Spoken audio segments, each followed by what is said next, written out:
వాట్సాప్ను పూర్తిగా నిషేధించడానికి రష్యా ప్రభుత్వం ఇప్పుడు కసరత్తు చేస్తుంది. తమ దేశంలో చట్టాలకు అనుగుణంగా ఈ వాట్సాప్ పనిచేయడం లేదని ఇప్పుడు వాట్సాప్ అయితే పూర్తిగా అరికట్టడానికి ఇప్పుడు ప్రయత్నాలు చేస్తుంది. నేరాలను అరికట్టడంలో సహకరించడం లేదని రష్యా ప్రభుత్వం తీవ్రంగా ఆరోపించింది. చట్టాలకు అనుగుణంగా సర్వీస్ లేకపోతే సంపూర్ణంగా నిషేధం విధిస్తామని కఠినంగా హెచ్చరించింది. రష్యా ఆరోపణలపై వాట్సాప్ మాతృ సంస్థ మెటా స్పందించింది. యూజర్ల డేటా, కమ్యూనికేషన్ సురక్షితంగా ఉంచే హక్కు ఉల్లంఘించేలా రష్యా చర్యలు తీసుకుంటుందని, వాటిని తాము అడ్డుకున్నందుకే మెసేజింగ్ యాప్పై నిషేధం విధించాలని ప్రయత్నిస్తుందని ఆరోపించింది. రష్యాలో అత్యంత ప్రజాదరణ పొందిన మెసేజింగ్ సేవల్లో టెలిగ్రామ్ ను వాట్సాప్ లో ఉన్నాయి.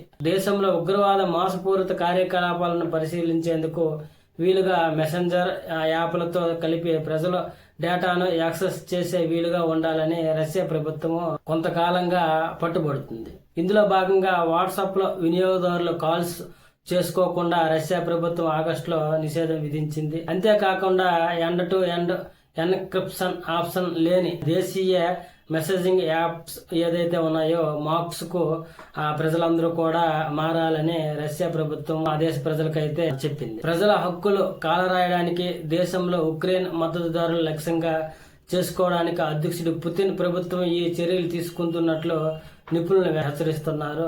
రష్యా ప్రభుత్వం తమ దేశీయ యాప్లను ఎంచుకోవాలని ప్రజలు సూచిస్తుంది. ముఖ్యంగా రష్యా ఉద్దేశం ఏంటంటే ఉక్రెయిన్ ప్రజలు మద్దతుదారులు రష్యాలో ఉన్నారు. సొంత దేశంలో ఉన్న ప్రజలు సొంత దేశం వైపు వ్యతిరేకత ఉంటే వాటిని కట్టడి చేయవలసిన అవసరం ప్రభుత్వానికి ఎంతైనా ఉంది కాబట్టి ఇలాంటి నిర్ణయం తీసుకుంటున్నట్లు నిపుణులు అయితే ఇప్పుడు చెప్తున్నారు.